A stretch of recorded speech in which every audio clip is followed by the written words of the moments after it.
Class है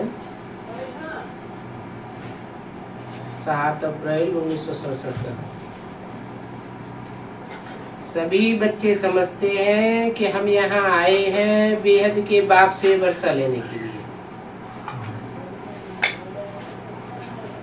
कहाँ आए हैं?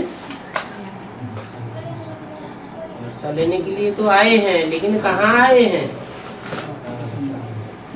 यहाँ माने कहाँ? यहाँ माने कहाँ? स्थान कहाँ? कहाँ आए हैं?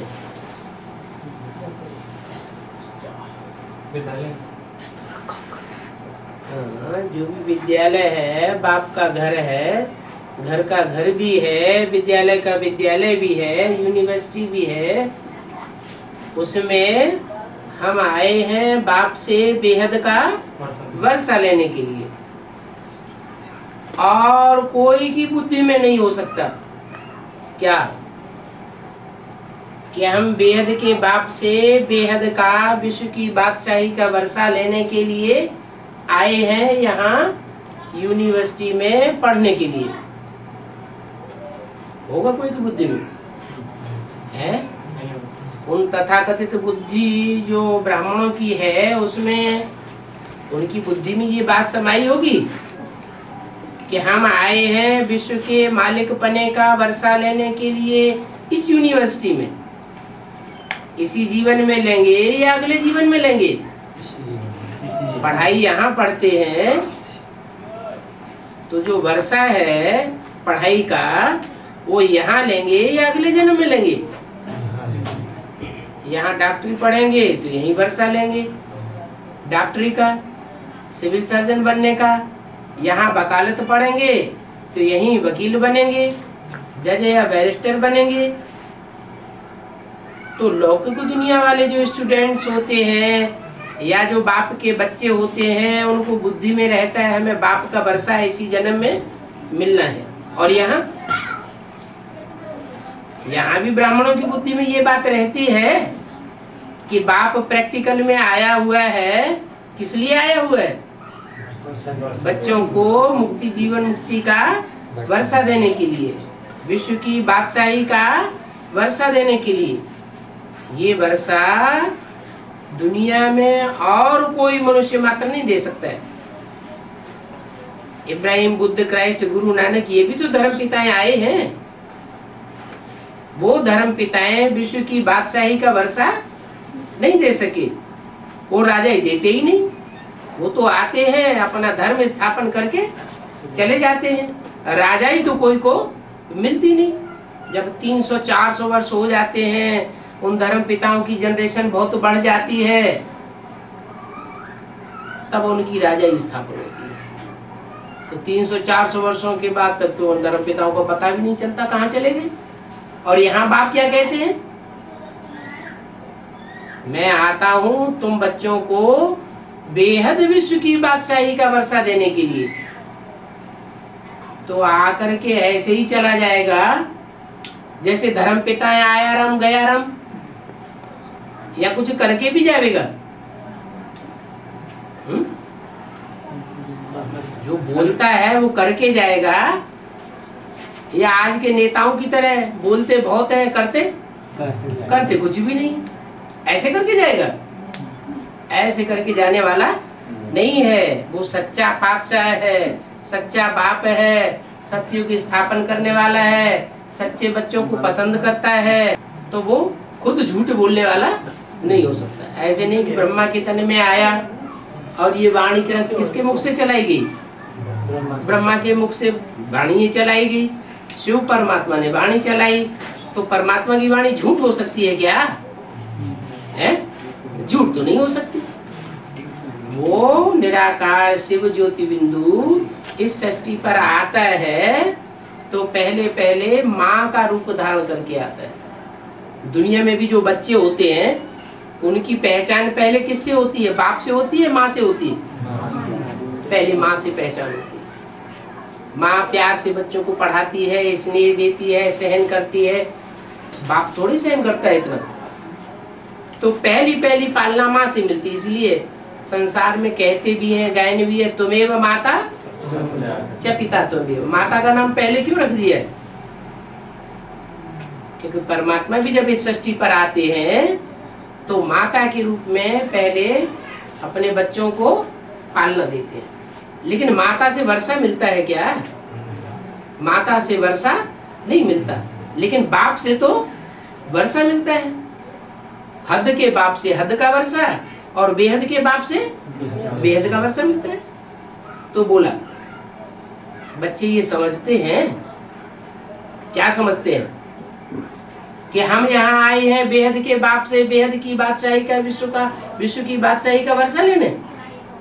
ये समझ है बुद्धि में? ये निश्चय है कि ऐसे ही पढ़ाई पढ़ रहे हैं? निश्चय है। और कोई की बुद्धि में ये निश्चय नहीं हो सकता।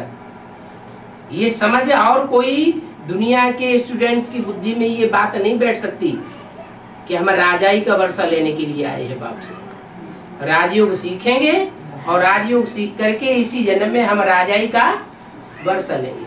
क्यों? क्योंकि दुनिया में जितने भी पढ़ाने वाले मनुष्य गुरु हैं वो सब आधीन बनाते हैं या राजा बनाते हैं? राजा तो स्वाधीन होता है और बाप हमको स्वाधीन बनाते हैं। राजाओं का भी राजा बनाते हैं, हमको आधीन बनना नहीं सिखाते। वो स्कूल होते हैं, कॉलेजेस होते हैं मनुष्य, जहाँ मनुष्य गुरु पढ़ाई पढ़ाते हैं। तो जो भी डॉक्टर बनते हैं, मास्टर बनते हैं, वकील बनते हैं, इंजीनियर बनते हैं, वो किसी के अधीन रहते हैं या नहीं? अधीन तो रहना पड़ता है? तो वो स्वाधीन तो नहीं हुए। और बाप हमको कौन सी पढ़ाई पढ़ाते हैं? स्व को आत्मा समझो, स्व को आत्मा समझो और स्वाधीन बनो, ये वर्षा देते हैं। स्व स्थिति में स्थित होंगे तो तुम्हारी कर्मेंद्रियां कंट्रोल में हो जाएंगी। देह की स्थिति में स्थित होंगे कि मैं देह हूं, तो देह की कर्मेंद्रियां अपना कर्म करेंगी, अपने बंधन में बांध लेंगी। तो बाप इन सब बंधनों से छुड़ाने के लिए आए। हद का वर्षा भी 21 जन्मों के लिए नहीं मिलता है। कितने जन्म के लिए मिलता है? हद का वर्षा 1 जन्म के लिए मिलता है। और बेहद का बाप 21 जन्मों के लिए बेहद का वर्षा देते हैं। और बच्चों को अतीन्द्रिय सुख भी भासता होगा क्या? जिन बच्चों की बुद्धि में ये समझ बैठी होगी कि हम बेहद के बाप से बेहद का वर्षा लेते हैं, उनको अतीन्द्रिय सुख भी भासता होगा। इंद्रियों का सुख नहीं, इंद्रियों का सुख तो क्षण भंगुर होता है, थोड़े समय का होता है। और अतीन्द्रिय सुख सदा काल का होता है। वो अतीन्द्रिय सुख बच्चों को भासता होगा, नंबरवार भासता होगा। अभी 84 का चक्र पूरा हुआ क्या? इनकी बुद्धि में ये बात बैठेगी। अतीन्द्रिय सुख का जो अनुभव है किन बच्चों को होगा? जिनकी बुद्धि में ये बात बैठी हो कि अब ये दुनिया जाने वाली है, ये हमारा अंतिम जन्म है। अब 84 का चक्कर पूरा हुआ, अब सबको घर वापस जाना है। हम जाते हैं बाप के घर में। क्या अभी तक कहाँ थे? हैं? कहाँ पड़े हुए हैं?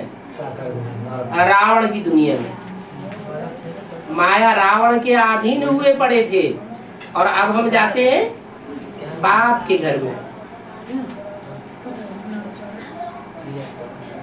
बादल भर करके जा करके बरसते हैं ना, तो तुम बच्चों को भी क्या करना है? तुम यहाँ आए हो बाप के पास बादल बन करके, ज्ञान जल भरो और बाहर की दुनिया में जाकर बरसाओ। तुम ज्ञान के बादल हो। क्या? ज्ञान जल भरते हो और फिर बरसाते हो। पॉइंट्स धारण करके फिर जाकर के औरों को आप समान बनाना है। ये ज्ञान के पॉइंट्स जो बाप देते हैं वो खुद भी धारण करना और फिर दूसरों को भी जाकर वो पॉइंट्स बताना, जिससे दूसरों की बुद्धि में भी बैठे कि ये दुनिया क्या है, माया क्या है, बाप से क्या वर्षा मिलता है। तुम बच्चों को धंधा ही एक है कि हमको अब अपनी राजधानी बनानी है क्या। और जो बाप होते हैं वो राजधानी स्थापन करने नहीं आते हैं, राजाई का वर्षा देने नहीं आते हैं। चाहे इब्राहिम हो, बुद्ध हो, क्राइस्ट हो, गुरु नानक हो, कोई भी हो, वो सिर्फ अपना धर्म की धारणा स्थापन करने आते हैं। और बाप तो तुम बच्चों के लिए राजाई स्थापन करने के लिए आया हुआ। इस दुनिया में तो राजाई खत्म हो गई। नेपाल में एक राजा रह गया था, वो भी खत्म हो गया। प्रजा के ऊपर प्रजा का राज्य रह गया, और प्रजा के ऊपर प्रजा का राज्य तो पंचायती राज्य है, एक का राज्य तो है नहीं। तो ये रावण राज्य है। रावण को भी कितने सर? 5 विकार रावण के और 5 विकृतियां प्रकृति की, जिनको कहते हैं मंदोदरी। ये 10 रावण के सिर हैं जो सारी दुनिया के ऊपर कंट्रोल कर रहे हैं। अब बाप कहते हैं ये रावण का राज्य खत्म होने वाला है, अब राम का राज्य आता है। इसलिए रामलीला जब दिखाते हैं तो रावण को 10 सिर दिखाते हैं और राम को एक सिर दिखाते हैं। माने राम की है एक मत और रावण की है अनेक मत। तो अब तुमको एक मत की राजधानी स्थापन करनी है, ये तुम्हारा अपना धंधा है क्या। बाप राजधानी स्थापन करने के लिए आए हैं, तो राजधानी स्थापन करके जाएंगे या बीच में ही चले जाएंगे? तथाकथित ब्राह्मण क्या समझते हैं कि ब्रह्मा के द्वारा आकर के ज्ञान सुना के चले गए, अब अपनी राजधानी अपनी राजाई हम अपने आप स्थापन कर रहे हैं। कोई जोनल इंचार्ज बन के बैठ जाओ, कोई सेंटर इंचार्ज बन के बैठ जाओ, कोई भारत के इंचार्ज बन के बैठ जाओ, और कोई विदेश के इंचार्ज बन के बैठ जाओ। अब हमको बाप से राजाई मिल गई, लेकिन ये हद की राजाई है या बेहद की राजाई? ये तो हद की राजाई है। बाप कहते हैं ऐसी हद की बात मैं नहीं करता हूँ, मैं तो बेहद विश्व की बादशाही देता हूँ, जहाँ सारा आसमान तुम्हारा होगा, सारा समंदर तुम्हारा होगा। जैसे बाप के घर में कोई बच्चा होता है तो क्या कहता है? ये सारी प्रॉपर्टी मेरी है, या ये कहता है मेरे बाप की है, मेरी नहीं है? क्या कहता है? मेरी है। तो ऐसे ही मैं वो राजाई स्थापन करने के लिए आया हुआ हूँ जो तुम सब बच्चे अनुभव करेंगे कि लक्ष्मी नारायण का राज्य नहीं है। किसका राज्य है? हमारा राज्य है। लक्ष्मी नारायण तुम्हारे लिए ऐसे अनुभव होंगे जैसे माई बाप, माँ बाप के बच्चे होते हैं ना, तो उनको भी हक लगता है, वो भी कहते हैं हमारी चीज है, तो अपन आ जाएगा। रावण को बाप नहीं कहेंगे क्या? रावण को नहीं कहेंगे, किसको बाप कहेंगे? मुरली में क्या बोला? राम बाप को कहा जाता है, कृष्ण बच्चा बुद्धि को कहा जाता है। क्या कृष्ण किसको कहा जाता है? बच्चा। जो बच्चा बुद्धि है, ज्ञान की बातों की गहराई को नहीं समझ सकता है, इसलिए उसको बच्चा बुद्धि कहा। बच्चा बुद्धि क्यों कहा? क्योंकि जो नई सृष्टि होगी उसका पहला पत्ता कौन होगा? कृष्ण होगा। तो कृष्ण इस सृष्टि का पहला पत्ता है। पहला पत्ता बच्चा बुद्धि है या बाप वाली बुद्धि है? बच्चा बुद्धि है, उसे पता ही नहीं क्या ये राजाई हमने कैसे पाई, उसकी बुद्धि में नहीं बैठता है। जो बाप है उसकी बुद्धि में बैठता है। कृष्ण को जन्म देने वाला भी कोई होगा या नहीं होगा?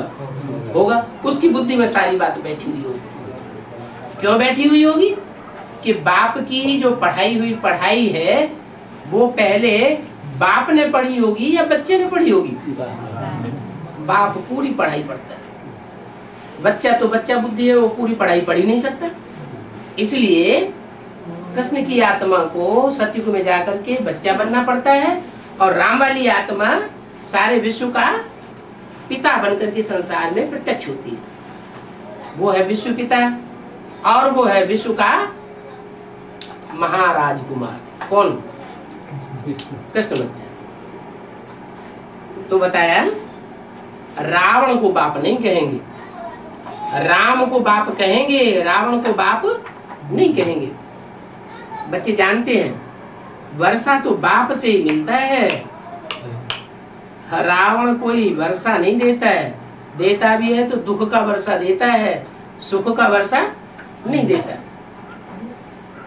रावण से वर्षा मिल ही नहीं सकता, उससे तो शाप मिलता है। क्या शाप दुख के लिए होता है या सुख के लिए होता है? शाप तो दुख के लिए होता है। तो रावण है शाप देने वाला और बाप है वर्षा देने वाला। रावण हमको बेसमझ बना देता है। कैसे? राम हमको समझदार बनाते हैं और रावण बेसमझ बनाते हैं। कैसे? रावण को 10 सिर है ना, 10 समझते देता है। एक कहता है ऐसे करो, दूसरा कहता है ऐसे करो, तीसरा कहता है ये रास्ता, चौथा कहता है वो रास्ता। तो आदमी की बुद्धि भटक जाती है।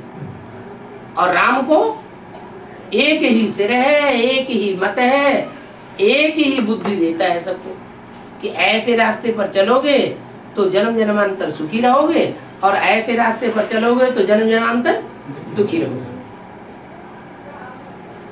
तुम भी बाप मिसल बन जाते हो क्या? तुम भी ये नहीं, ये बाप मिसल नहीं बनता। कौन बनते हो?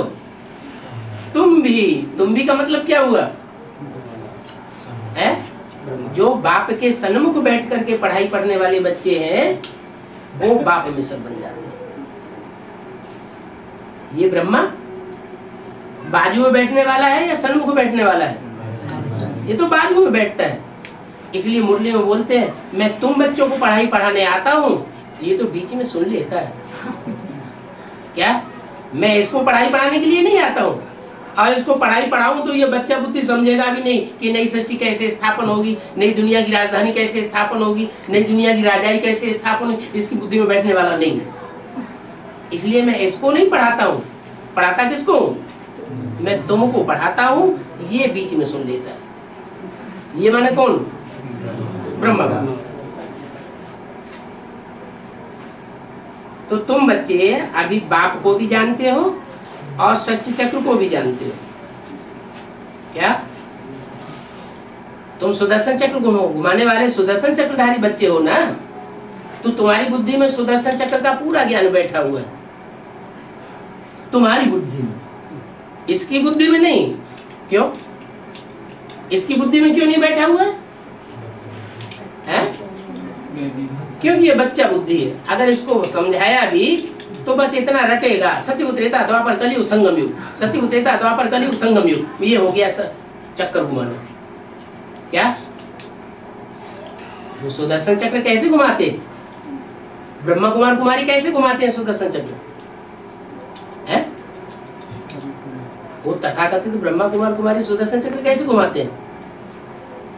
क्या करते हैं? किसी को बताते भी हैं तो क्या बताते हैं? अरे कुछ बताते हैं कि नहीं? यही तो बताते हैं। सतयुग, सतयुग के बाद त्रेता, त्रेता के बाद द्वापर, द्वापर के बाद कलयुग, कलयुग के बाद संगम। 5000 वर्ष का चक्कर पूरा हुआ। अरे कोई शूटिंग का भी राज बताते हैं? है कोई ड्रामा होता है तो उसकी रिहर्सल की जाती है कि नहीं की जाती है? रिकॉर्डिंग की जाती है कि नहीं की जाती है? तो रिकॉर्डिंग का राज क्या है? 5000 वर्ष की सृष्टि में जिस मनुष्य आत्मा ने भी जो पार्ट बजाया है वो सुदर्शन चक्र घुमाने से क्लियर होता है।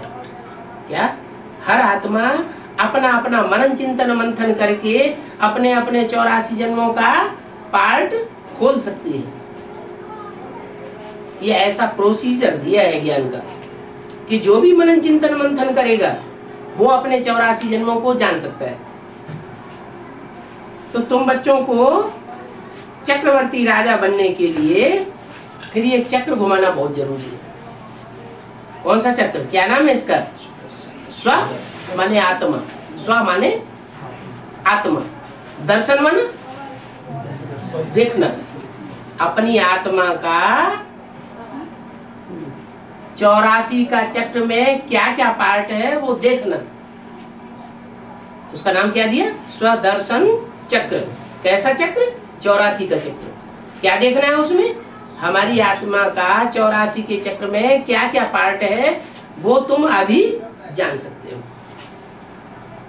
तो तुम बच्चों को लिए इसके लिए याद की यात्रा बहुत जरूरी है। क्या? सुदर्शन चक्र तीव्र रूप से घूरता रहे, फिरता रहे, इसके लिए क्या जरूरी है? कि तुम याद की यात्रा में रहो। किसकी याद है? बाप की याद। बाप ऑलराउंड पार्टधारी है या धर्म पिताओं की तरह बीच में आकर के पार्ट बजाना शुरू करता है? वो ऑलराउंड पार्टधारी। बाप तो हीरो पार्टधारी, राम वाली आत्मा हीरो पार्टधारी है या बीच में आके पार्ट बजाती है? तो हीरो पार्टधारी। तो जो खुद हीरो पार्टधारी है, अगर उसकी रहबरी में हम भी सुदर्शन चक्र घुमाने की प्रक्रिया सीखेंगे तो हम भी पूरे 84 का चक्र लगाने वाले ऑलराउंड पार्टधारी बच्चे बनेंगे। तो बताया तुम बच्चे अभी सृष्टि चक्र को जानते हो, चक्रवर्ती राजा बनते हो, उसके लिए याद की यात्रा बहुत जरूरी है। और याद में मेहनत है। क्या? क्यों मेहनत है? याद जब बहुत सहज है, सहज ज्ञान और सहज राजयोग है, तो याद में मेहनत क्यों है? बुद्धि सबकी भटकती है या कोई कोई की भटकती होगी? कोई कोई की भटकती है, कोई की नहीं भटकती है। कोई कहते हैं हमारे बहुत अच्छी याद लगती है। जो सर्वसेवल बच्चे हैं तो सर्वसेवल बच्चों को बाप याद करते हैं कि नहीं? दुनिया बाप को याद करती है और बाप सर्वसेवल बच्चों को याद करते हैं। तो जिन बच्चों को, सर्वसेवल बच्चों को बाप याद करेंगे, भगवान याद करेंगे, उनकी ज्ञान की अवस्था, योग की अवस्था अच्छी रहेगी या ढीली ढाली रहेगी? उनके ऊपर तो बाप की छत्र छाया, बाप की नजर रहती है। तो जब बाप की नजर रहेगी जिस बच्चे के ऊपर, उसे बाप की याद आएगी या नहीं आएगी? बाप की याद जरूर आएगी। तो जिन बच्चों को बाप की याद, सहज याद आती है, उसका कारण क्या हुआ? सर्विस करना। जो बच्चे बाप की सेवा में, ईश्वरीय सेवा में लगे रहते हैं, उनको बाप की याद बहुत सहज हो जाती है। और जो अपने ही पेट के धंधे दौरे में लगे रहते हैं, इसका मतलब वो निश्चय बुद्धि नहीं है। क्या? इस बात पर निश्चय बुद्धि नहीं है कि बाप ने मुरली में ये बोला हुआ है, मेरी सर्विस करने वाले बच्चे भूख नहीं मर सकते। अगर ये निश्चय बुद्धि में बैठा हो तो क्या करेगा? ऐसे तो बाप ने बता दिया है, तुमको कठिन लगता हो, तुम 8 घंटे अपने पेट की सेवा करो, 8 घंटे अपनी शरीर की सेवा करो। अपने शरीर के लिए करना होता है ना कुछ, वो करो, और 8 घंटे ईश्वरीय सेवा करो। शरीर की सर्विस करने के लिए सोना जरूरी है, तो 4-6 घंटे सोने में लगाओ। 2 घंटे नहाने धोने और खाने पीने में जो टाइम जाता है उसमें भी लगाओ। 8 घंटा वो छोड़ दिया, 8 घंटा परिवार और अपने पेट की पूर्ति में लगाओ। फिर 8 घंटा जो बच्चा है वो क्या करो? ईश्वरीय सेवा करो। तो जो बच्चे ये रूटीन अपनाते हैं तो सर्विसेबल हुए ना।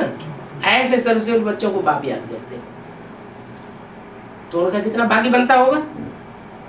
तो ये याद मुख्य है। याद के लिए खास बैठाया भी नहीं जाता है। क्या? नहीं बैठाया जाता। तो ये अभी आधा पौना घंटा याद में बैठे, सुखाई के लिए बैठे हैं। इसके लिए बाप कहते हैं कि सारा दिन जो अपने धंधे धोरी में लगे रहते हैं, वो कम से कम आधा पौना घंटा तो याद में बैठे, इसलिए इनको नाक पकड़ के याद में बैठाया जाता है। नहीं तो याद में कोई बैठने की दरकार नहीं है। हमारा तो कर्म योग है। क्या क्या योग है? नाम इसका है कर्म योग। कर्म करते रहो और बाप को याद करते रहो। तुम योग नाम लेते हो तो समझते हैं कि योग में बैठना ही होता होगा। क्या? योग में बैठने की बात नहीं है। और योग शब्द ही वो भूल जाओ। क्या कहो? बाप किया। योग तो सन्यासियों का अक्षर है। तो योग में खास बैठने की दरकार नहीं है, ये याद है। ये तो उठते बैठते चलते फिरते काम करते भी प्रैक्टिस करनी है। बैठेंगे तो भी संकल्प बहुत आवेंगे। क्या? खास याद में बैठ करके याद करेंगे तो भी कोई जरूरी नहीं कि संकल्प नहीं आवे। बैठ के याद करेंगे तो और ज्यादा संकल्प आवेंगे। इसलिए क्या करो, चलते फिरते उठते बैठते याद करो। आशिक होता है, कोई मासूका से लगाव लग जाता है। लवर्स होते हैं ना, एक दूसरे को प्यार करते हैं तो काम करते, कारखाने में जाते, रास्ते में जाते, उनकी बुद्धि में क्या रहता है? वही याद आता रहता है ना। कारखाने में काम करते करते भी मासूका याद आती है ना। तो तुम भी कैसे याद करो? ऐसे याद करो। ये ओरिजिनल याद है। क्या? कर्म करते याद में लगी रहना। ये ओरिजिनल याद नहीं है कि ढोलक बजाई, मजीरा बजाया, संगीत बजाया, नाच गाना किया, डांस किया और भगवान को याद किया। नहीं, ये तो आर्टिफिशियल याद है। इसमें गीत बजाने की भी दरकार नहीं है। माँ अपने बच्चे को याद करती है तो ढोलक मजीरा लेकर के बजाती है क्या? बच्चा अपने बाप को याद करता है तो कोई गीत गा के याद करता है क्या? ये बाप नहीं सिखाते, ये तो मनुष्यों की मत है। बाप ने तो मुरली में मत दी कि टैप रिकॉर्डर किस लिए रखना है? ये बाप की एक्यूरेट वाणी सुनाता है। क्या? इसलिए टैप रिकॉर्ड रखो। लेकिन मनमत में क्या बना दिए हैं? उसमें गाने भर दिए। गीत गाओ, डांस करो, झांझ मजीरा बजाओ और फिर बाबा को याद करो। ये एक परंपरा बना दी। बाप ने कभी ऐसे मुरली में बताया नहीं है। ऐसे याद में बैठने की कोई दरकार नहीं। यहाँ तो उठते बैठते याद करना है, चलते फिरते प्रैक्टिस करनी है। तुम आशिक हो और तुमको बहुत अच्छा मासूक मिला हुआ है। अभी तुमने उस मासूक को जान लिया है। क्या? जिस मासूक के पीछे सारी दुनिया पागल है, उस मासूक के तुम आशिक बने हो। तुमने भी जाना है और सारी दुनिया ने उस मासूक को जाना नहीं है। अब तुमको ये ज्ञान मिल चुका है। अपने को स्टार समझ करके फिर बाप को याद करना है। क्या? ये शर्त है। क्या? अपने को देह नहीं समझना। क्या समझना है? तो बुद्धि में बैठ जाए, मैं डॉक्टर हूँ, मैं मास्टर हूँ, मैं मिनिस्टर हूँ, मैं फलाना हूँ। ये सब देह की याद है। मैं क्या हूँ? मैं आत्मा स्टार हूँ। तो स्टार समझ करके बाप को याद करेंगे तो याद भी सहज हो जाएगी। अपने को छोटा बना के याद करेंगे तो बाप भी स्टार है, छोटे से छोटा है। और अपने को बड़ा बनाएंगे तो क्या होगा? देह अहंकार आ जाएगा। तो ये फुरना रखना है कि हम सतो प्रधान बने। आत्मा की स्थिति में रहने से ही सतो प्रधान बनेंगे और देह की स्थिति में रहने से और ही तमो प्रधान बनते जाएंगे। कोशिश करके याद की यात्रा को मजबूत कर दो। ये मेहनत है। क्या? सवेरे सवेरे उठते उठते पहला संकल्प आए। क्या? क्या संकल्प आए? मैं स्टार आत्मा। पहला संकल्प ही आना चाहिए। और कम से कम 10, 15, 20 मिनट जितना हो सके उसी संकल्प में टिके रहना। अपनी भ्रुकुटी के मध्य में स्टार को देखते रहना। तो ये मेहनत अंत तक चलेगी। कौन सी मेहनत? अपन को आत्मा समझने की। ज्ञान तो बहुत सहज है, मेहनत याद में है। क्यों याद में मेहनत है? क्योंकि बुद्धि भटकती रहती है, इसलिए। बुद्धि भी क्यों भटकती है? क्योंकि 84 जन्म हमने देह से सुख लिया है, देह के द्वारा सुख लिया है, तो देह बार बार याद आती है। चाहे अपनी देह का सुख और चाहे संबंधियों की देह से सुख लिया, तो जो सुख लिया है वो याद आता है। प्रैक्टिस पड़ गई है देह का सुख लेने की। अब क्या करना है? अब तो अतीन्द्रिय सुख में टिकना है। तो अतीन्द्रिय सुख में टिकना तभी हो सकता है जब अपन को आत्मा समझे। इससे तुम पावन बनेंगे। याद से तुमको बहुत खुशी रहेगी। क्या? देह की याद में रहने से दुख बढ़ता जाएगा, और आत्मा स्टार की याद में रहने से सुख बढ़ता जाएगा। कन्या पति को याद करती है तो खुशी में रहती है ना, है? कन्या को सिर्फ बताया जाता है कि इस गांव में तुम्हारा पति रहता है, ऐसी कद काठी का है, ये उसके पिता का नाम है।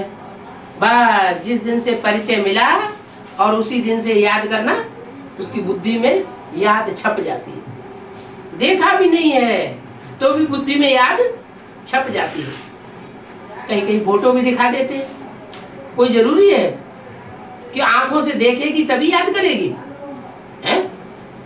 तब ज्यादा याद करेगी। हैं? तब ज्यादा याद करेगी। नहीं, कोई जरूरी नहीं। तब लड़ाई और झगड़ा और होने लगता है। पूरा परिचय मिलता है, प्राप्ति का परिचय मिलता है। इतना सुंदर है, ये है, वो है, इतना होशियार है, तो बुद्धि लग जाती है। तो ज्ञान बहुत सहज है। याद में माया रोला डाल देती है। तो प्यार से बाप को याद करना है। बाबा, आपसे तो हमें विश्व की बादशाही मिलती है। प्राप्ति को सामने रखना है। बाप से हमें प्राप्ति क्या होती है?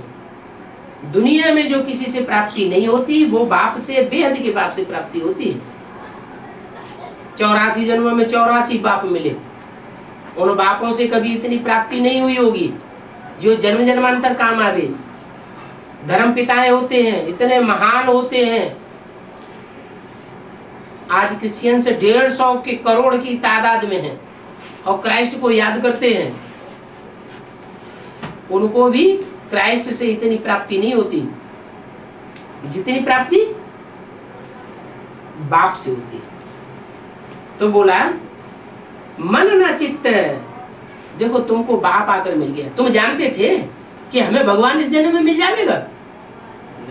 नहीं जानते थे। तो अचानक अगर लॉटरी खुल जावे तो कितनी खुशी होनी चाहिए? अपार खुशी होनी चाहिए। पर तुम्हारा नशा उड़ क्यों जाता है?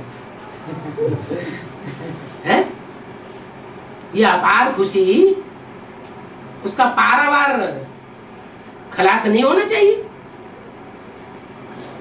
ऐसे ऐसे आपन से बातें करते रहो। अच्छा बच्चों को गुड नाइट। अगला रात्रि क्लास है 10 अप्रैल 1967 का। जैसे बाप सच्चा है, क्या बाप को क्या कहा जाता है? गॉड इज ट्रूथ कहा जाता है ना। सच्चाई को ही बाप कहा जाता है। तो सच्चा बाप आकर के क्या सुनावेंगे? सच्चा ज्ञान सुनावेंगे या झूठा ज्ञान सुनावेंगे? सच्चा ज्ञान सुनाने वाला सच्चा बाप है। और जो भी आते हैं वो सब झूठा ज्ञान सुनाते हैं। झूठ से दुनिया झूठ खंड बनती है। झूठ सुनाने से दुनिया झूठ खंड बनती है, और सत्य सुनाने से दुनिया सच खंड बनती है। सच खंड कहा जाता है सतयुग को, और झूठ खंड कहा जाता है कलयुग को। तो कलयुग बनाता है कौन? रावण। रावण है झूठा और राम है सच्चा। तो जैसे बाप सच्चा है, बाप को ट्रुथ कहा जाता है, तो बच्चों को भी सच्चा बनाते हैं। क्या? रावण की दुनिया में रहते रहते 63 जन्मों से बच्चे कैसे हो गए? झूठ की दुनिया में रहते रहते झूठ बन गए। पहले पहले सच्ची बात सुनाते हैं कि मैं तुम बच्चों का अविनाशी बाप हूं। क्या? जो वो बाप थे लौकिक बाप, वो तो विनाशी थे। हर जन्म में नया बाप मिला, हर जन्म में विनाश को पा गया। और मैं तुम्हारा अविनाशी बाप हूं, कभी खलास होने वाला नहीं हूं। कैसे? जन्म जन्म का खलास नहीं होगा है? संगम युग में जैसे बाप हमको मिला है, वैसे सतयुग त्रेता में भी मिलेगा? नहीं मिलेगा तो विनाशी हुआ ना है? बोला है इस दुनिया में सदा कायम कोई चीज है नहीं। सदा कायम तो एक शिव बाबा है। शिव बाप सदा कायम नहीं है। शिव बाप तो परम धामवासी हो जाएंगे। वो बिंदु बिंदु आत्माओं का बाप है, बाबा ग्रैंडफादर नहीं है। लेकिन जिस तन में आया हुआ है उस तन के द्वारा तुम्हारा बाबा है, ग्रैंडफादर है। वो ग्रैंडफादर बाबा हर जन्म में तुम्हारे साथ रहेगा। अगर अच्छा पुरुषार्थ करोगे तो ज्यादा साथ रहेगा, अगर खराब पुरुषार्थ किया तो दूर हो जाओगे।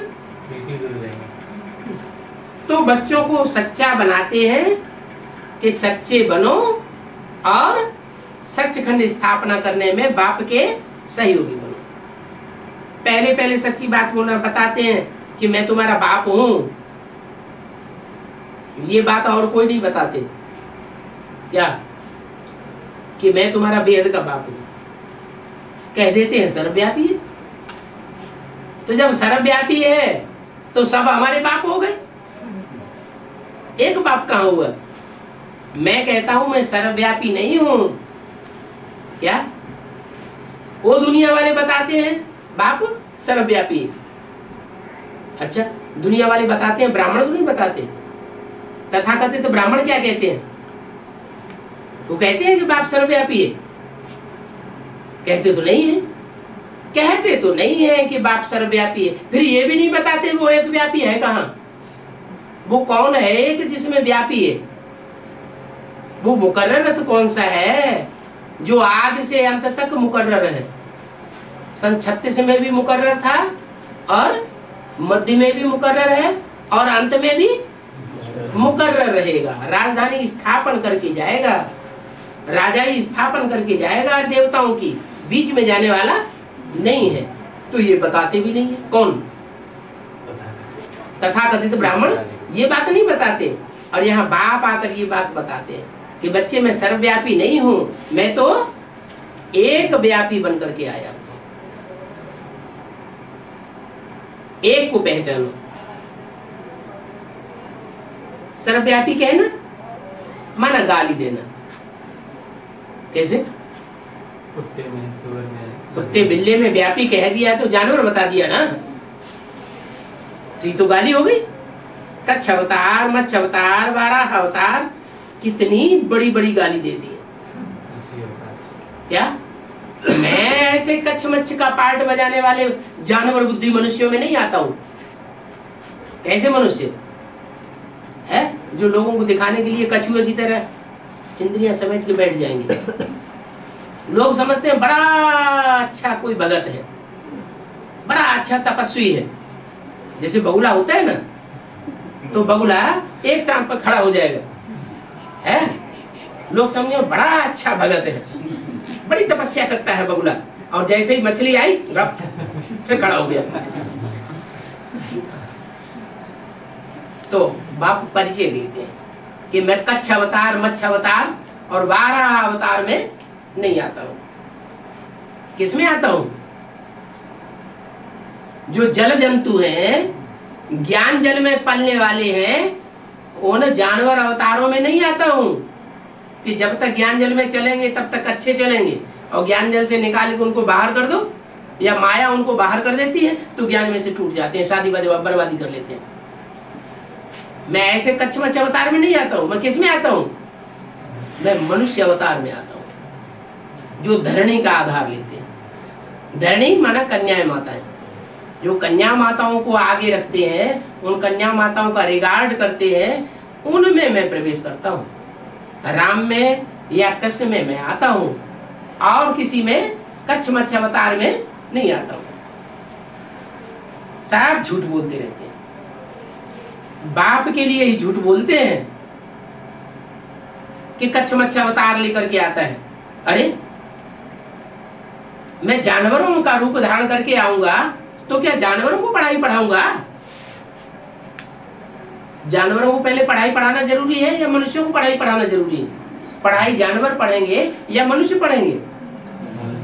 है, जिसको मन बुद्धि होगी तो वो पढ़ाई पढ़ेगा, जिसको मन बुद्धि है ही नहीं वो पढ़ाई कैसे पढ़ेगा? पहले मनु की औलाद तो बने,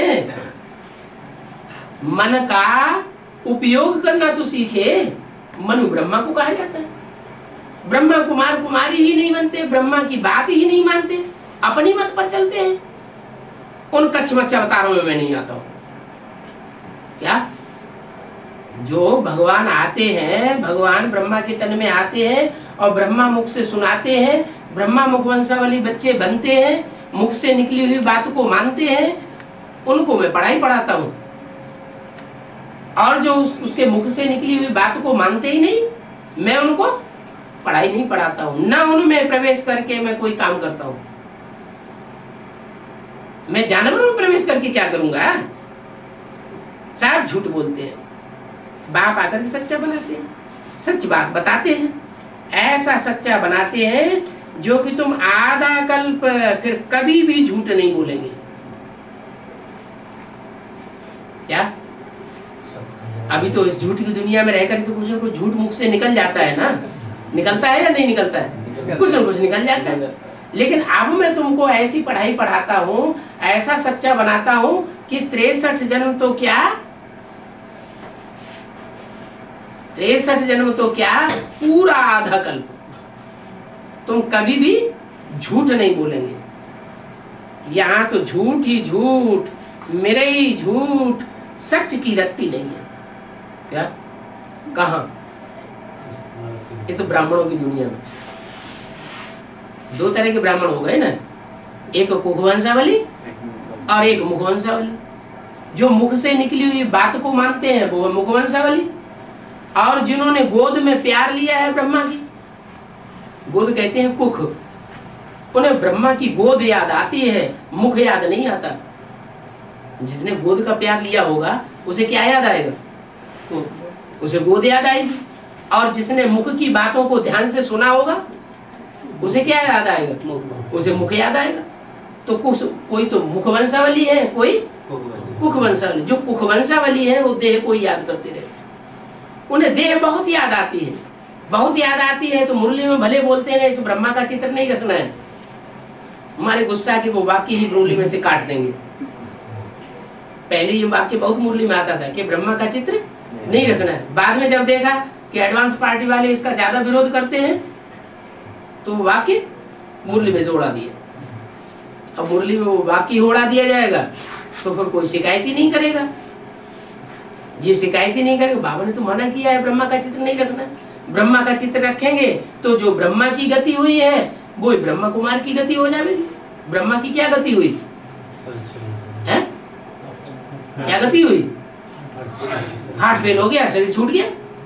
तो ब्रह्मा कुमार कुमारियों का भी क्या होता जाता है? मोस्टली जो बड़े बड़े ब्रह्मा कुमार कुमारी हैं उनके क्या हो रहा है? अचानक शरीर छोड़ देते हैं। कोई को ट्यूमर हो जाता है, कोई को हार्ट फेल हो जाता है। बड़े बड़े ब्रह्मा कुमार कुमारी जिनको हम समझते हैं कि बहुत ऊंचे होंगे, उनका भी हार्ट फेल होता जाता है। क्यों हो रहा है? जैसे को याद करेंगे अंत मते सो गति बन जाती। तो बाप कहते हैं मैं सत्य बात बताता हूं तो उनको मिर्ची लगती है। तो ब्रह्मा का चित्र बिल्कुल ही नहीं रखें। मुरली में बोला है तो रखना चाहिए। मुरली में तो बोला है कि क्या बोला मुरली में? क्या बोला मुरली बताओ? नहीं रखना है, बिल्कुल नहीं रखना है। अगर ब्रह्मा का चित्र रखेंगे तो पतित हो पड़ेंगे, ये बोला है। 3 मूर्तियां हैं। क्या? 3 पुरियों में 3 मूर्तियां हैं। मृत्युलोक की तरफ कौन सी मूर्ति है? ब्रह्मा की। और परमधाम की तरफ कौन सी मूर्ति है? शांति धाम की तरफ है शंकर की। और बीच में है सुखधाम। सबसे ऊंचा शांति धाम, उसके नीचे सुखधाम, उसके नीचे दुखधाम। दुखधाम का अधिष्ठाता कौन हुआ? है? दुखधाम की अधिष्ठाता मूर्ति कौन सी हुई? अरे कौन को बैठाया गया? बोलते क्यों नहीं? ब्रह्मा को बैठाया गया। तो ब्रह्मा की पूजा होती है संसार में? नहीं होती। क्यों नहीं होती? अगर सुखधाम बनाया होता ब्रह्मा के द्वारा तो पूजा होनी चाहिए ना। मंदिरों में पूजा नहीं होती, मंदिरों में मूर्तियां नहीं रखी जाती, मंदिरों में मंदिर बनाए नहीं जाते। कहीं है ब्रह्मा के मंदिर? एक अजमेर में मंदिर है, वो भी अजमेर की यादगार है। आज माने बकरी और मेढ़ माने मेढ़ा। जो भेड़ बकरियों का देश है वहां ब्रह्मा की मूर्ति रख दी है। भेड़ बकरियां मालूम क्या करती हैं? भेड़ बकरियां जा रही हो कहीं, एक बकरी जहां चली जाएगी वही सारी चली जाएगी। अपनी अकल नहीं लगाएंगे हम कहाँ जा रहे हैं, गड्ढे में जा रहे हैं, पाताल में जा रहे हैं, तालाब में जा रहे हैं, कहाँ जा रहे हैं, देखेंगे नहीं। जहां एक गई वहां सारी चली जाती। भेड़ बकरियां कौन से धर्म में ज्यादा होती हैं? मुसलमानों में ज्यादा होती है। वो भेड़ बकरियों को ज्यादा पालते। बकरी को दूध ज्यादा पसंद करेंगे, गाय का दूध पसंद नहीं। गाय को काट देंगे और बकरी को पाल लेंगे। क्या तो बोला यहां तो झूठ ही झूठ, मेरे ही झूठ, सच की रखती नहीं। क्या ये दुनिया ऐसी बन गई है जहां झूठ ही झूठ बोलते हैं, सच की बात नहीं बताते, वहां झूठ की रखती नहीं होगी। मैं जो नई दुनिया रूपी संगठन का किला बनाऊंगा उसमें झूठ की रत्ती नहीं, और रावण जो दुनिया बनाता है उसमें झूठ ही झूठ। बाप आकर के सत्य बताते हैं। चित्रों में लिखा हुआ है, बाप ने दिव्य दृष्टि द्वारा ये चित्र बनवाए हैं। कौन से चित्र? आज के ब्रह्मा कुमार को पता भी नहीं है कि वो चित्र कौन से हैं जो बाबा ने दिव्य दृष्टि से बनवाए थे। मालूम है? ये टंगी है सामने। 1 2 3 4 हाँ। कोई ब्रह्मा कुमार कुमारियों को पता नहीं, ये चित्र ही उड़ा दिए। तो झूठी झूठ सच की रत्ती नहीं। मुरली में बोला ढेर के ढेर चित्र माया की मत पर बनाए हैं बैठ। बाकी जो चित्र हैं, बाकी जो चित्र है वो माया की मत पर बैठ बनाए हैं, ढेर के ढेर चित्र। उसके लिए बाबा ने एक पहाका दिया, टू मैनी क्वींस। जिस राजा को ढेर सारी रानियां हो तो सारी बुद्धि रानियों में चली जाएगी या राज का संभालेगा? सारी बुद्धि रानियों में चली जाएगी। तो इतने ढेर सारे चित्रों की दरकार ही नहीं है। बाबा ने जो चित्र हमको बना करके दिलवाए हैं साक्षात्कार से, उन चित्रों में सारा ज्ञान भरा हुआ है। चित्र किस लिए बनाए जाते हैं? चित्र बनाए जाते हैं चरित्र को याद करने के लिए। चित्र बनाए जाते हैं दर्शन करने के लिए। चित्र बनाए जाते हैं महिमा करने के लिए। चित्र बनाए जाते हैं पूजन करने के लिए। तो ये 4 चित्र जो है वो तो बहुत श्रेष्ठ चित्र हैं, बाबा ने बनवाए हैं, दिव्य दृष्टि द्वारा बनवाए हैं। अपने आप बन गए। संदेशियां ध्यान में जाती थी, वहां से ध्यान में देख करके आती थी, चित्रकार को कहती थी ऐसे ऐसे बनाओ, ऐसे ऐसे हमने देखा, वो बनाता था, बाबा उसको करेक्ट करते थे। सारी बात तो मुरली में बताइए। बच्चे देख करके आकर के बनाते हैं, फिर बाप आकर के करेक्शन करते हैं। ये मुरली में सारा लिखा हुआ है। चित्र तो बाबा ने बनवाए, चित्र पे जो लिखा हुआ ये वाला, ये भी बाबा ने लिखवाया। बाबा झूठ थोड़े ही लिखवाएंगे।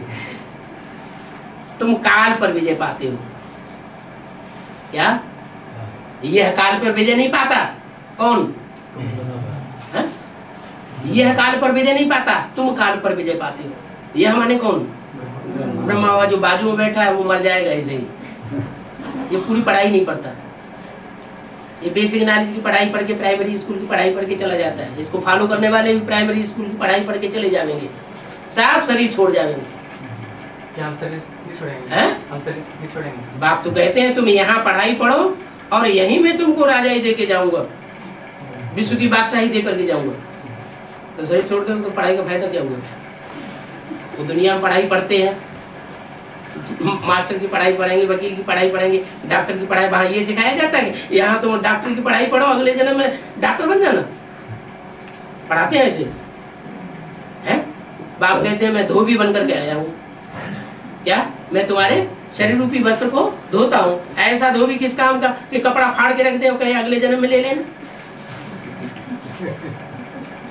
अरे तुम्हारी कंचन काया नहीं बनेगी तो राधा कृष्ण जैसे बच्चे कंचन काया वाले कहाँ से पैदा होंगे? इतनी बात नहीं समझ में आती। कंचन काया पहले योग बल से यहाँ बननी है ना, यहाँ हमारा खून शुद्ध होगा तो वहां शुद्ध खून के बच्चे पैदा होंगे। यहाँ अशुद्ध खून के बच्चे पैदा हो रहे हैं तो बीमारी, बीमार, दुखी, रोगी, परेशान पैदा होते हैं। सारी जिंदगी शरीर बीमार बना रहता है। बाप कहते हैं अभी मैं तुम्हारी आत्मा रूपी बिंदु स्टार को सुधारने के लिए आया हूं। कंसंट्रेशन से, बाप की याद से अपनी आत्मा रूपी बीज को सुधार लो, ये शरीर तुम्हारा अपने आप सुधर जाएगा। ये शरीर वृक्ष है और आत्मा बीज है। बीज सुंदर होगा तो वृक्ष भी सुंदर होगा। तो तुम काल पर जीत पाते हो क्या? ये काल पर जीत नहीं पाता और इसको फॉलो करने वाले भी काल पर जीत नहीं पाएंगे। फॉलो करने वाले कौन? जो अपन कहते हैं ब्रह्मा कुमार और कुमारी, बाप का नाम भूल जाते हैं। कोई ब्रह्मा कुमार को देखा जो अपने नाम के आगे प्रजापिता ब्रह्मा कुमार कुमारी लगाए हैं? बाप का नाम उड़ा देंगे और अम्मा का नाम लेंगे। कोई बच्चे से पूछा जाए तुम्हारे माँ बाप का नाम क्या है, तो बार बार वो अपनी अम्मा का नाम बताए और बाप का नाम ना बताए, तो मालूम लोग क्या समझेंगे? हैं? कोई बच्चा हो अपनी अम्मा का नाम बार बार बताए और बाप का नाम ना बताए तो बच्चे क्या समझेंगे? तो दूसरे दुनिया वाले क्या समझेंगे? हैं? नाजायज समझेंगे ना। ये रंडी पुत्र है, इसमें नहीं बता। और मुरली में भी बोला कि बच्चे तुम हमेशा लिखो प्रजापिता ब्रह्मा कुमार कुमारी, लेकिन उन्हें प्रजापिता से बड़ी नफरत है क्योंकि उसकी लाश गुम कर दी है कि याद में। प्रजापिता का नाम निशान ही खत्म कर दिया, ब्रह्मा कुमार कुमारी याद रह गया। लेकिन तो जो पुराने चित्र हैं उन चित्रों में लिखा हुआ था ब्रह्मा कुमारी ईश्वर विश्वविद्यालय। बाबा ने फिर भी लिखवाया नए चित्रों में, जो सीढ़ी और झाड़ के चित्र हैं उनमें लिखवाया प्रजापिता शब्द जोड़ो इन चित्रों में, तब उसमें प्रजापिता शब्द जोड़ा हुआ है। फिर बाद में फिर खत्म। अभी सिर्फ बोर्डों पे लिखा हुआ है प्रजापिता ब्रह्मा कुमारी ईश्वर विश्वविद्यालय, लेकिन अपने अपने नाम के आगे कोई प्रजापिता नहीं लिखता है, क्योंकि अगर लिखेगा तो बताना भी पड़ेगा। मुरली में बोला हुआ है प्रजापिता तो इस सृष्टि पर होनी चाहिए। प्रजा है 500 करोड़, तो प्रजापिता भी कहाँ होना चाहिए? इस सृष्टि पर होना चाहिए। ब्रह्मा सूक्ष्म पतनवासी हो सकता है, लेकिन प्रजापिता साकार सृष्टि पर होना चाहिए। जब तक 500 करोड़ प्रजा इस सृष्टि पर मौजूद है, तब तक बाप का फर्ज है, बाप की जिम्मेवारी है कि एक एक बच्चे को वापस ले जाना। इसलिए झाड़ का जो चित्र बना है ना, उसमें ऊपर शंकर का चित्र दिखाया है, सब आत्माएं जा रही है परम धाम पर। ब्रह्मा का चित्र नहीं दिखाया, विष्णु को नहीं दिखाया, किसका दिखाया? देखो झाड़ के ऊपर शंकर बैठा हुआ है, वो विश्व पिता है। अपनी भारतीय परंपरा में, भक्ति मार्ग में जगतम पितरम वंदे पार्वती परमेश्वरो। पार्वती परमेश्वर को क्या माना जाता है? जगत के माता पिता माना जाता है। तो तुम काल पर विजय पाते हो। भगवान को कालों का काल, महाकाल कहा जाता है। क्या? कालों का भी काल है, महाकाल है, उसको कोई मृत्यु को प्राप्त करते हुए नहीं देख सकता। क्या? सारी दुनिया भले काल के गाल में समा जाए, लेकिन जो महाकाल भगवान आता है, जिस तन में मुकर्रर रथ में आता है, उसको इन आंखों से मृत्यु को पाते हुए कोई देख नहीं सकता, इसलिए शंकर को कहते हैं अमरनाथ। क्या क्या कहते हैं? अमरनाथ, कि उसकी कभी मृत्यु नहीं होती, उसका जन्म भी नहीं दिखाते हैं और उसकी मृत्यु भी नहीं दिखाते। एक ही देवता ऐसा है, कौन? शंकर देवता। बच्चे समझते हैं कि बाप महाकाल बन करके आया। महाकाल बन, वो काल होता है, कभी इसको ले गया, कभी उसको ले गया, कभी उसको ले गया, काल खा गया। 2 4 8 को खाता है, रोज खाता है, बहुतों को खाता है, सैकड़ों को खाता है, हजारों को खाता होगा। लेकिन महाकाल, महाकाल क्या करता है? कितनों को खाएगा? है? महाकाल सारी सृष्टि को काल के गाल में लेकर के चला जाएगा। क्या इस सृष्टि में बाप के बच्चों के सिवाय और कोई भी बाकी बचने वाला नहीं है। तो समझते हैं ना, भगवान काल को भेज देते हैं। अभी तुम जानते हो कि बाप सबको साथ ले जाते हैं। क्या चित्र दिया हुआ है झाड़ के चित्र में? सबको साथ ले जाने वाला चित्र किसका दिया हुआ? शंकर का चित्र दिया हुआ है झाड़ के ऊपर। तो बोला मुरली में कि अभी तुम जानते हो कि बाप सबको साथ ले जाते हैं। जो बिंदी बिंदी आत्माएं साथ जा रही है, कौन ले जाने वाला है? बाप शंकर के रूप में बैठा हुआ। एक शंकर ही देवता ऐसा है जिसका नाम शिव के साथ जोड़ा जाता है। 33 करोड़ देवताओं में से कोई देवता ऐसा नहीं है जिसका नाम शिव के साथ जोड़ा जाए। क्या कहते हैं? शिव शंकर भोलेनाथ। शिव विष्णु कहते हैं, शिव ब्रह्मा कहते हैं, शिव जगदम्बा कहते हैं, शिव सरस्वती कहते हैं? नहीं कहते। उस एक का ही नाम क्यों जोड़ा जाता है? क्योंकि एक ही बच्चा ऐसा है जो योग बल से सारे विश्व की बादशाही ले लेता है। हर हर महादेव शंभो काशी विश्वनाथ गंगे। विश्वनाथ के रूप में कौन देवता गया हुआ है? सारे विश्व का नाथ। 2 4 8 देशों का नहीं, सारे विश्व को नथनिया डाल देता है, नाथ लेता है, कंट्रोल कर लेता है। तो तुम जानते हो कि बाप सबको साथ ले जाएंगे, अकेला नहीं जाने जाएगा। बाप का विरुद्ध है। क्या विरुद्ध है? मैं तुम बच्चों के साथ जाऊंगा, साथ खेलेंगे, साथ खाएंगे, साथ रहेंगे, साथ सोएंगे, उठेंगे, बैठेंगे और साथ लेकर के जाएंगे। ऐसे मुरली में बोला है या नहीं बोला है? बोला है। फिर उन ब्रह्मा कुमारों से पूछो, बाबा ने तो ऐसे बोला, अब ब्रह्मा बाबा तो चले गए, अब कौन साथ ले जाएगा? तुम ले जाओगे हमको साथ? तो उन्होंने वो चित्र उड़ा दिया है। अब अभी तो शंकर को ही उड़ाते चल जा रहे। अभी तुम बुलाते भी हैं, हे पतित पावन आकर के हमको साथ ले चलो। सभी मौत के घाट पर उतरते हैं। अब बच्चे जानते हैं सबका मौत होगा, इसमें भी कल्याण है। क्या? अगर सारी दुनिया, इतनी बड़ी दुनिया है, इतनी बड़ी दुनिया का अगर मौत न हो तो कल्याण नहीं होगा, अकल्याण हो जाएगा। क्यों? कि जिन देवताई बच्चों की स्थापना हुई है, जिन देवताई बच्चों का संगठन रूपी किला तैयार हुआ है, वो संगठन का किला वो असुर बिगाड़ देंगे। क्या? इसलिए उन असुरों का विनाश करा देते हैं। इस लड़ाई में भी कल्याण भरा हुआ है और वो कल्याण तुम्हारे लिए है। इतनी बड़ी दुनिया का विनाश होगा, 500 करोड़ की दुनिया, तो किसके लिए विनाश होगा? तुम्हारी सेफ्टी के लिए। वो कहते हैं पीस हो जाए, शांति हो जाए। 500 करोड़ की, 700 करोड़ की दुनिया में कोई पीस स्थापन होगी क्या? जो नई दुनिया बनेगी उसमें थोड़े लोग होंगे या करोड़ों की तादाद में होंगे? थोड़े लोग होंगे। तुम जानते हो अभी तो खूब अशांति दुनिया में होगी। क्या? अभी तो कुछ भी अशांति नहीं है, आराम से खा रहे हैं, पी रहे हैं, सो रहे हैं, अभी कोई भगदड़ नहीं है। नेपाल में 13 दिन के लिए थोड़ी सी भगदड़ हुई थी। कितने दिन के लिए? 19 दिन के लिए। 19 दिन के लिए ऐसी मुसीबत आ गई। राज परिवार के दिल से जाके पूछो राज परिवार का क्या हाल था। रातों रात नींद नहीं आ रही थी। और अभी तो आराम से शांति का टाइम चल रहा है।